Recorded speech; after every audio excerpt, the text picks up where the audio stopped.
El Partidor è un esempio di come Dino Basaldella, già negli anni 60, l'opera è del 1964, sapesse trasformare i resti ferrosi dell'industria in opere d'arte potenti e suggestive. La scultura, realizzata con ferri tagliati e assemblati insieme tramite saldatura, è bifacciale ed è caratterizzata da un'estetica grezza profondamente legata ai materiali utilizzati, con ossidazioni, ruggine e incrostazioni che l'artista ha voluto mettere in vista. Questo approccio brutalista esalta lo scarto industriale, riqualificandolo in un contesto artistico e attribuendogli un valore estetico unico. L'opera recupera perciò il resto, lo scarto, per reinserirlo all'interno di un processo creativo che lo nobilita, trasformandolo in altro rispetto all'immagine che trasmette a primo impatto. L'opera rappresenta un momento chiave del periodo dei ferri di Basaldella, un periodo di grande fermento creativo e professionale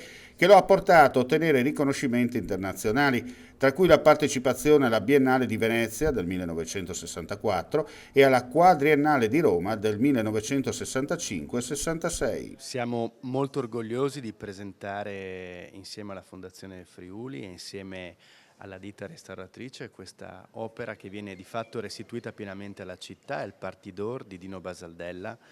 che era collocato prima fuori dal Palamostre e che da oggi i cittadini, i turisti potranno ammirare dentro Casa Cavazzini. Uno dei grandi del nostro Novecento, Dino Basaldella,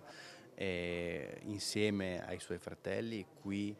nel nostro museo è uno dei padroni di casa, ecco, e quindi questo è un piccolo grande passo che va insomma nella direzione di gratitudine per quello che hanno fatto, rendendo